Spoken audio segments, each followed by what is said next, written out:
Welcome back, everybody. Welcome back to the Canyon. Welcome back to It Came from the Workbench, Volume 15, Episode 4. We're getting underway. I made good on my promises. It's not cut. Okay. So what I did do is I got a fresh, what number did I say they are? 39? I got a fresh 39. You can see, hole, hole, hole, hole. So I drilled those 4. These already exist. These already exist. We got some down here. Got myself a roll of clamps down off of the hooks. Tape the pieces together. I will take it to the drill press where that sharp bit is already installed. I will drill through both sheets of these, and then I'll be right back. So I drilled 1, 2, 3, 4, 5, 6, 7 holes. We've got a handful of M3x6. We've got the only acceptable use for RC four-wheel drive foams as a nifty holder for your Relton A9. We've got our little spirally tap in Jobby. Ordinarily, I don't like to, and then see, this is where the foams come in extra handy. Ordinarily, I don't like to muck up over here. Oh, are you kidding me? I thought the battery died with the tap inside the material. That would have been fun. So I start by just drilling 2, sometimes 3 holes. We'll do 3. That was out of frame. Wonderful. We'll get this one in frame. How's that? So they're tapped together. So when we put a screw through it,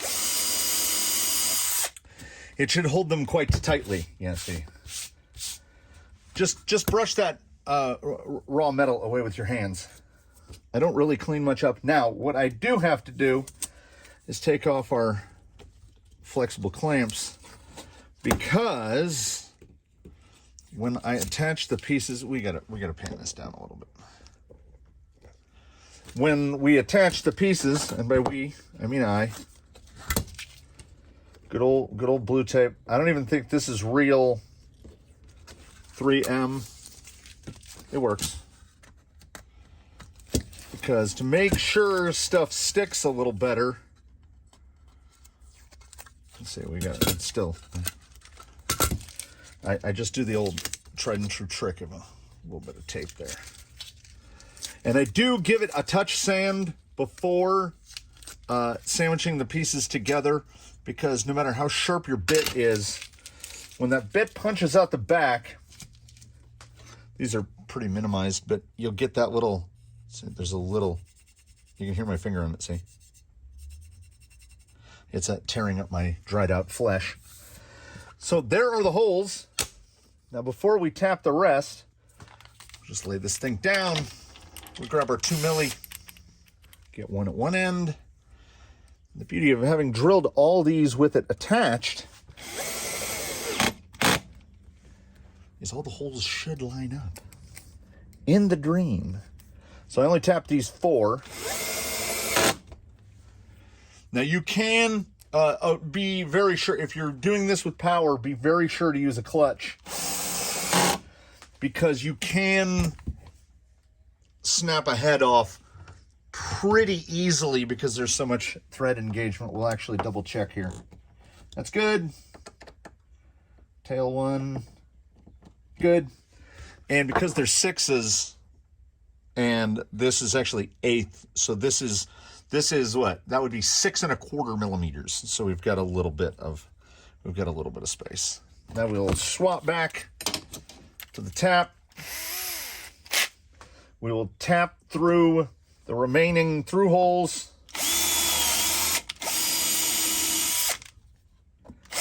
I also came to a conclusion of, which one's through? That one. I should actually probably make sure that the top of this does not interfere with the interior in the event that I do decide to run it. And with it uncut like this, it hits like right here, which is not an issue. We will address that, because I'm going to make an effort to cut this down Not as much as possible. I would like to leave as much behind those holes as I can in case I want to add more holes for yet longer shocks still. Doesn't really matter how many points you attach it down. I am attaching it at these points. Let me get a little more centered because I'm looking at what I forecast is going to stay. So this will remain this distance. All of this is going to get cut out. So we want to follow that line basically. And because this thing is battery on servo on axle, I don't need anything up here. There will be a chassis brace placed most likely once I figure out what the clearances are. I'm thinking there will probably only be, I want to try to reuse something for a rear brace back here. If I can get something like, I think I pulled it out of the bins, yes. This is a Samix piece for TRX4. If I can get that to kind of line up somewhere on the chassis back here, I mean, just for pure aesthetic. And I've also been thinking about potentially running a, not on a big, not on one of these big wheels, but you know, I got some plastic. I've got some plastic takeoff wheels from something that are pretty close to this design. We could run a spare back there, provided it doesn't add a metric ton of weight.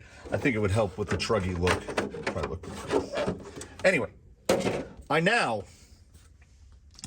am going to cut this to match this, so it will be much easier to maneuver. I've got second panel roughly to the very roughly to the first panel, and we're not worried. We ain't bothered. So I took this. I checked where the minimum line was because I don't want to have that drop below this if I don't have to. If I have to trim some of this out because of the way the fox belly sits, this should clear. Hopefully this is going to clear because it's at the back. Shouldn't have any clearance issues because it will sitting somewhere about like that. We should be fine. I have now roughed out basically. I want to give myself about 5 millimeters, 4 to 5 millimeters. So when these holes are drilled, I don't have to worry about clearances. I'm kind of going off of this angle which was determined by the pre-existing box here. So the way we do that is we set our combo square up to where when we're copying the angle right there, there's the 8 right there. So the 8.4 is that angle. So when I want to copy it on the front, I know my point. I know the point where I want the tower to begin. And then I just do the same thing. I set the heel of it against that, and then I put the 4 right there. And now that should be the same angle. It's kind of like how you find for like stair risers or rafter angles. It's kind of the same thing. We're not working towards a specific angle. We just want the front and rear to look kind of symmetrical.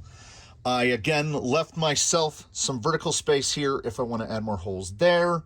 I left vertical space here. There's no need to go longer into that way. We will see how much this is probably going to get arched up somewhere there. Oh, yeah, and then I chose this amount of rise above the pin to roughly equivalent to that. You'll see it's kind of a straight line across. It has gotten significantly lighter cutting those massive chunks of aluminum off. So this will be the second round of rough cutting. I will take this off. I will take this big middle chunk out, and then we will see how that sits inside the body. And then we will also see that these angles, I think, are pretty close. But we will see where the skid ends because we might be able to just trim off here. Or maybe, I don't like steepening it up too much. Might come in farther, come down, and then do another do a similar drop to this down here.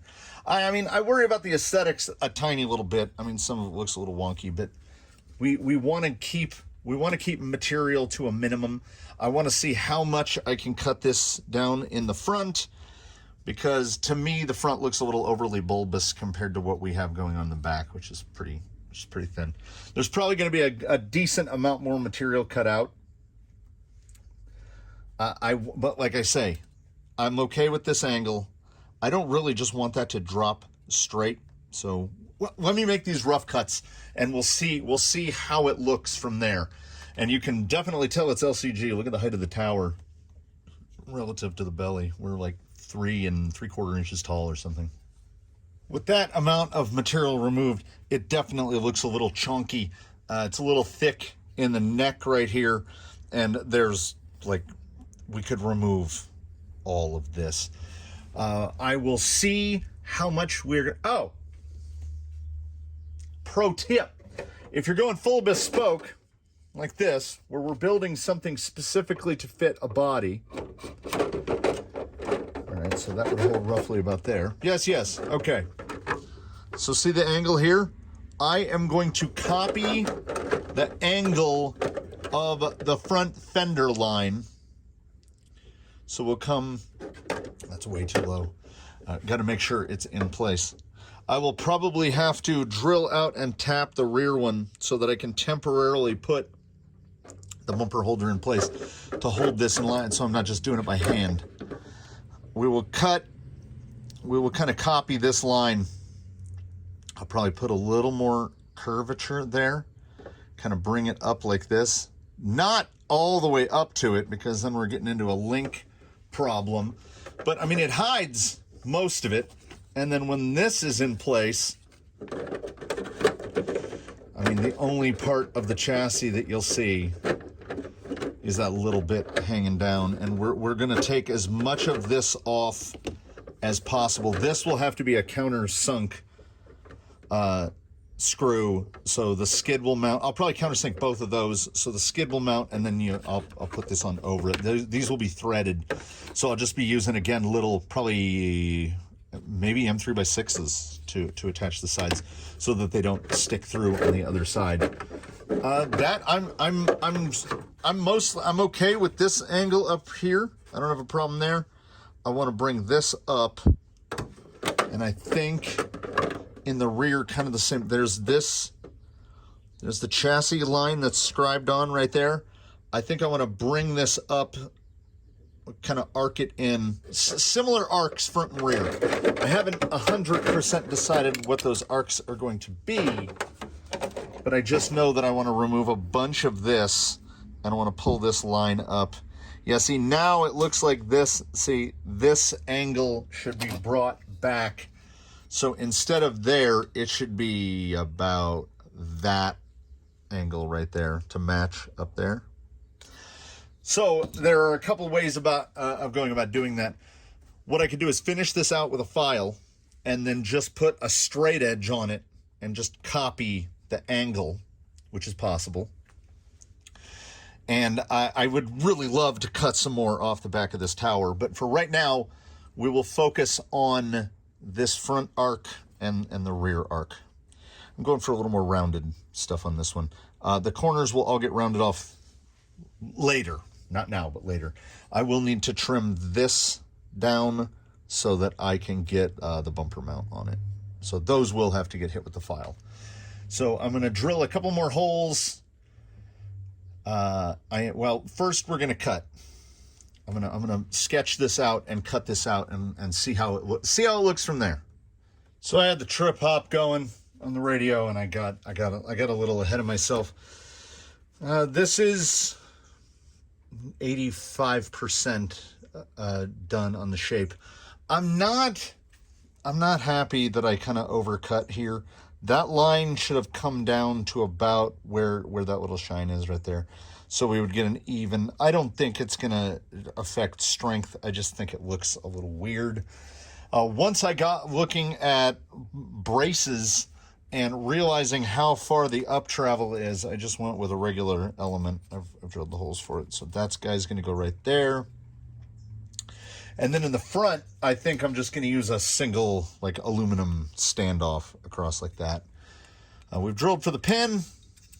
I think, I mean, should be no issue with any axle strike in the front. Everything clears the interior. The chassis is cut down almost as much as it can be. And once it's in place, you can't, like, I mean, you can't even see it anyway. Just touches the dash right there. But when the dash is sitting properly, oh, no, yeah, no, no, okay. I thought we might be striking right there, but it looks all right. I would just cut a little off of the interior before I cut a little bit off of the chassis. So we should have no problem with the pivot. Should pivot up to about there. We will see if I have to do any cutting. I still have not determined whether or not for the front bumper, if I want to use this Energy aluminum one, you know, for the strength, or I did manage to find another of the factory team. I could always just put a longer bolt and then nut it on from the other side, which should be plenty strong. I kind of like the symmetry of it. We'll see if any more need to be trimmed off the frame to get these to line up. It does not look like it will. So we're mostly there. I think when I start drilling the holes, yeah, I was like, should I put another row up there? I don't think I'm going to. I think I'm going to drill the holes as they sit.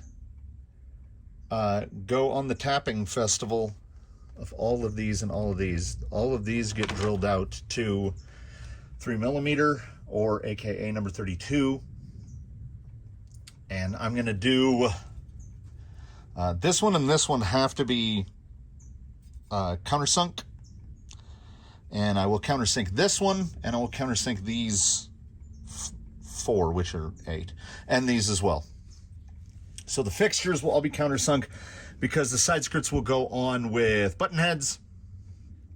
I'm going to drill all those holes and then tap them all. And I do them all 2.5 or 39. And then I swap bits and I drill the bigger for these. Because it's easier to make sure my spacing, because the bit will try to wander a little bit. This one actually didn't come out quite as crazy. I don't know. It's got like we've got a seahorse again, because the front snoot has to be so big to accommodate the pin guy. And I didn't want to, I mean, I could drop that down quite a bit more, but I've gone down this road before where you start trimming tiny little pieces off. And if you cut, like say I remade a line and cut all the way back to about 5mm clear there. So that big strip, about 9-10 millimeters wide, all of like that, you put it on the scale, it's like 9 grams. So I'm not even going to bother. I tried to get this flatted out as much as possible. Yeah, I mean, it's a strange looking thing. But when you go full bespoke and you want more adjustment holes than anyone could ever need, this is how you end up. If yours ends up looking like this, should you decide to build your own, I'm not going to say that you've done something wrong, but I'm going to say that you've gone down a road unnecessarily difficult. I need to put on music. I need to get this guy ready. Because once we get all the drilling and all the tapping, I don't think it's going to need much more cut off of it. I think we're pretty close. I'm not happy about that overcut with the blade, so I can't quite get to it. It's kind of a bummer. The rest look okay. I can't get really clean right here because it's really difficult to get tools in there. I'll probably hit that with a file again to try to just see there's a little notchy there. But this is little stuff. You don't really have to mess with that stuff. It's coming out pretty fine. 8/16, 24, 22. It's like 46 and 12/58. Plus 26, 84 holes plus all these twice. Here we go. all the holes that need to be tapped are tapped. All the holes that need to be 3mm are 3mm. I had one kind of wanderer right there and right there. So, I mean, what are you going to do? Much better grid back here. I don't know what happened up here. Looks okay. Looks okay for personal consumption. It is absolutely fine. So now we pull it apart. There's probably going to be a bunch of aluminum Relton A9 tapping and cutting fluid sandwiched in between the halves. I smell really weird. It's like a kind of sweet and sour, spicy smell. I don't know. Oh, it's spattering out everywhere. So we've got two halves now. Oh, come on. Did I miss one? Yeah, I did. That was more than enough to hold those together. And there you have them. So what I do here, this is an important one. So this is how they've been sandwiched before. This acting as the right hand and this acting as the left hand. I go like this. So that the insides are now the outsides. So I will countersink through on these sides. And see, because there's no punch outs, the holes all look better. So I just need to countersink, well, honestly, a bunch of holes. And then once those are countersunk, you know what we can do? We can put this thing together and mock it up. I think I've got all the holes where all the holes need to be. So what I can do is I can assemble this. Oh, I forgot some buttons. I need some 8 buttons. I can assemble this, and then all that is left to make it mobile is I have to fabricate 4 links, and I want to do the pin. Like, I can use the plastic pin, but I don't like the plastic pin. So as the Ground Fox chassis center, it's just a big through screw. The only ones I could find that are flatheads are in 40mm stainless. I don't have any alloy. So I will get a hold of that. So this goes like this. So the top one is going to need a flathead. And then the bottom one, as a matter of fact, I only have 2 40mm flatheads total. I don't know if they actually need to be 40 mil, but here we are.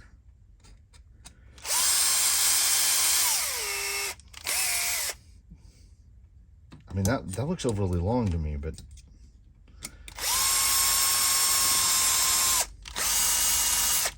maybe I can, if I can get away with shorter ones. I have some shorter ones. No, it wants 40s. Anything shorter wouldn't really set in all the way. So I'm gonna hold on loosely and just get these started so I can get the links installed. This is one of those moments where it would be nice if the links weren't attached to the axles. But we will deal. We constantly triple check to make sure. Oh, yep. Okay. I am going to have to use spacers on the gearbox. So when this is all the way in, this needs to slide. It's about 2 or 3 millimeters. It's hitting right there. It's actually the whole thing. Yeah, there's no way I can get that over far enough. That's right up against it. But it does not matter. We can shim that to fit as needed. I find that it's never that thing where it just, where everything lines up. There's always going to be something. In this one, it is the gearbox itself. I want to say that on Gate Rover there were like 5mm, they might have been 7mm spacers under the gearbox to raise the gearbox up high enough. But we can get this thing mostly put together, and we can get all the links installed, and we can, I should probably turn shock standoffs as well. I will dig around and see if I have any plastic ones. But let's get the chassis assembled first. I'm glad I went with this brace because I'd kind of a little bit forgotten about the link riser. Yeah, not a problem to pinch 3mm aluminum, a couple millimeters per side. That went in nicely. Now, I didn't check to see. Yeah, we need, that far back, I think we're going to need the big, we're going to need a 76mm brace and not a 72. Now let's get the rest of the front bumper mount to finish that pinch. It's not a super aggressive pinch like the TRX4. 10mm all around, all the screws are 10mm. Should clear the tabs on the servo mount, no problem. So that's actually how it will sit level. I want to get the servo to about right that angle right there. I'm still a little concerned about the drag link. Little concerned about the drag link. Because, yeah, it's going to be right there. Now, it's impossible to tell at this point. I have to get the upper links fabricated first. And the beauty of it is I know how long they need to be. The front is 87 and the rear is 113? 113. So I will get those made, and I will also get the spacers for the shocks, and then we can determine these angles, and then once we have it to where it doesn't do this every time we try to pick it up, I will figure out how to clearance this side for the transmission. Yeah, it's hitting a lot. It's hitting quite a lot, because where I made this little arc right here, that's where the gearbox wants to sit. So it could just be a matter of just filing that out right there or dremeling it out. I have some aluminum cutters for the Dremel. I will likely employ that. It's going to be pretty close passage between the suspension link and the output on the gearbox. This would be a lot easier if this was not a super LCG gearbox. But I mean, look how low down that thing sits. We're gonna, well, okay, what if I space it? I think it's going to be a combination of the two. I need to file this flat right here. Yeah, let's work in reverse order. Before I get the links going, let's file that, and I think if I do like a 7mm spacer and just square that off, take that radius out and square it off, I think the gearbox will fit. It might not even be 7mm, but 7mm makes it pretty easy. Well, let me file this out first, and because I want to get that gearbox to fit. And I guess, well, you know what? we didn't wanna. We don't wanna, but this will make it a lot easier to work on, I figure. Now the only real worry, the gearbox looks like it's correctable. Like I can accommodate. The thing here is drag link in the front. It might end up being necessary to shorten the whole front end down. So yeah, we will go in this order, where I will get the gearbox to sit down, and then I will reattach the axles, and we will see, we'll double check the wheelbase, because we might have to pull that front axle back, which is a bummer because that's gonna mess with this drive shaft length. And we're already, I mean, we've got plenty of insertions. This is an unmodified. No, it is modified. That's a factory end, and that's an end that's been turned down on a lathe. So this has been shortened. I would hope to not have to shorten it further, but if we have to, because if the steering interferes with the drop bumper mount, that's why they use drop bumper mounts, so the mount would be up there and drop down, but I wanted to get it as tight as we could.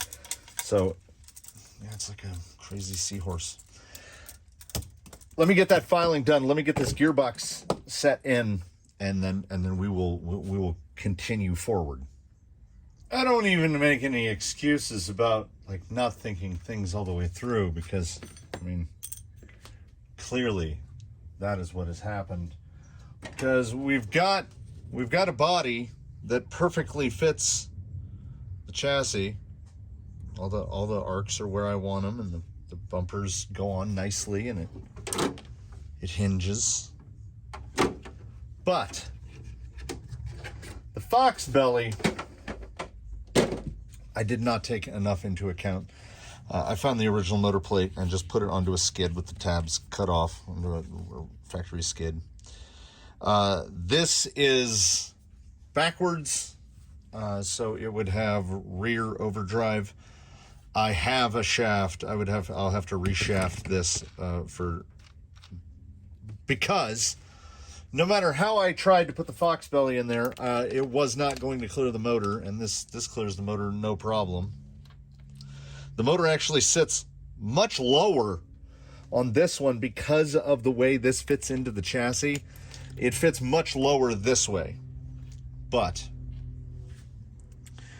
we've lost a number of holes on this side. They're right where the motor plate is, because I wasn't anticipating the motor plate being there. But on this side, we have access to all the holes, because now the drive shaft is not wedged right up against the side of it. So the best method, and the one that I will approach, is to build a shim that mounts the gearbox level. And as we're using a factory skid, that's very easy because we have 8 holes. So I can build a big wide Delrin piece that is angled, is screwed to the skid on this side, so the gearbox will mount to the Delrin, and then the Delrin will mount down to the skid so that the gearbox sits level. And with the gearbox kickback level, this plate should be pulled back to like right about here, so we won't be obscuring holes. And we still have to trim these. I'm gonna follow this line right here. I'm just gonna take that off right like that, and then in the front, basically the same thing. Just gonna go along that line. It's really easy to take these off, and nothing is going to be attached to them, so it shouldn't be a problem. That's where we're sitting. That's where we're sitting for the moment. I have definitely more fabrication than was initially anticipated, because I did not account nearly enough for the Fox belly, which is designed either to fit in the Ground Fox chassis or into the OE chassis, and wasn't. I mean, that's a pretty stout angle. So we will level that back out, and drive shaft angles should still be fine, and all the hole mountings are in the exact same positions they were, so link lengths are not going to change. The Artful Dodgers skid is it's just it's the same exact dimension. So this will go in some other rig, maybe. I've got quite a few stealth gearboxes around here. Maybe misdirection. We'll put one of these in the elementized Capra. So I have to make that shim. I have to cut two little. So there's the screw to put that one in, and then the screw to put that one in. I have to just take an aluminum cutter and put a little thing so I can get a wrench through to put the links on. This is actually nicer for me in one aspect because now I can leave the skid attached and take the links off, because they use the big set screws to hold the links in. So I'm absolutely fine with that. So there's the trimming to do. Oh, and because the front of a Phoenix is like 72 millimeters, I want to say. It is. Yeah, close enough as to be 72 millimeters. And when the screws in the front are tightened down all the way, we've got, it's about 68.5. So I either have to shim it out or take the bracket off the bumper and trim the ends down to 68.5 millimeters, which is what I will do. So there's a lot of little intermediate stuff that need to be done, but I will say this.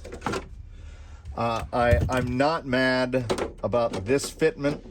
I think I actually got, when I lined up the sides, I think I got them angled towards the back ever so slightly, which is not hard to believe at all. So I will just, you can see a little gap right here. When it's pulled all the way down, see a little gap. So I will just trim along that line so that it sits flat against it. I had hoped to get to a runner, but I realized that was, or even just a roller, honestly. But that was definitely too optimistic. There's a bunch of little fiddly bits that need to be done. I need to get into, Doodlebug has the reverse shaft. So I need to take the reverse shaft out of him, swap it for this shaft, which I think, oh, and it won't matter. He doesn't have overdrive, underdrive, so that doesn't matter. Oh, you know what? Before I take him apart, I should actually check in the gearbox bin and make sure I don't have another shaft not installed. I am not seeing one. Okay, so what? Nope, that's not it. Okay, so Doodlebug is going to have to get taken apart, and this guy's going to have to get taken apart.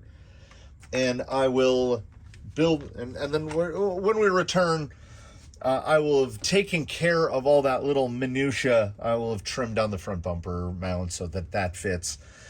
I will have done the little reliefs. I'll have trimmed the body so it sits right. But we will get back together for the, and you know what? In the meantime, I will most likely fabricate the other 4 links and the pin.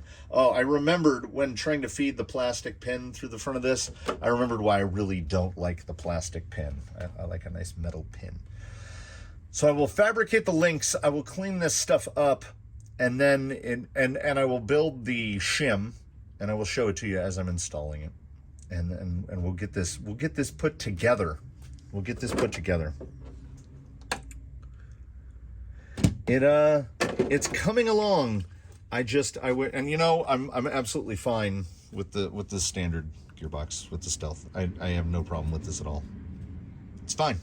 It's absolutely fine. I wish it would fit the other way around, but it doesn't. Yeah, it doesn't. Because this is even bigger than a 550. So when it's flipped around, it's like right into where the link mounts are. So this is the least amount of work. If it's just swapping a shaft from one rig to the other and not cutting up the chassis more than I already have. Motor sits nice and low. It's well below the belt line. I'm okay with it. I'm okay with it. We adapt. We flow like water so that we arrive at our destination. It still hasn't hit as too much work. Boy, am I glad I didn't mount any so we've already got, every chassis should have some holes that don't go to anything, because now with the way the gearbox is, that chassis brace would go right through where the spur is. I will most likely then, what we'll do is, when the axle is in place and the servo is mounted, so the axle will most likely be, right about here, I want to say. Yeah. So the servo will be here with the battery. Yeah, I mean, the clearances are all fine. Might actually be a little further forward, right? Yeah, maybe right about there. We'll just choose one of these holes and just run a brace straight across like that. And that'll be that. Yeah. I am not crestfallen.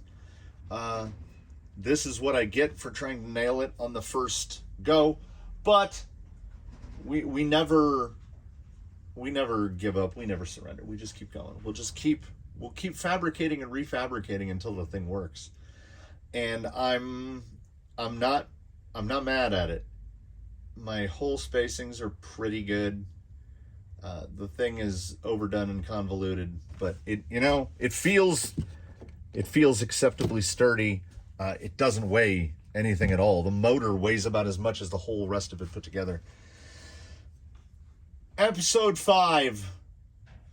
This thing will go.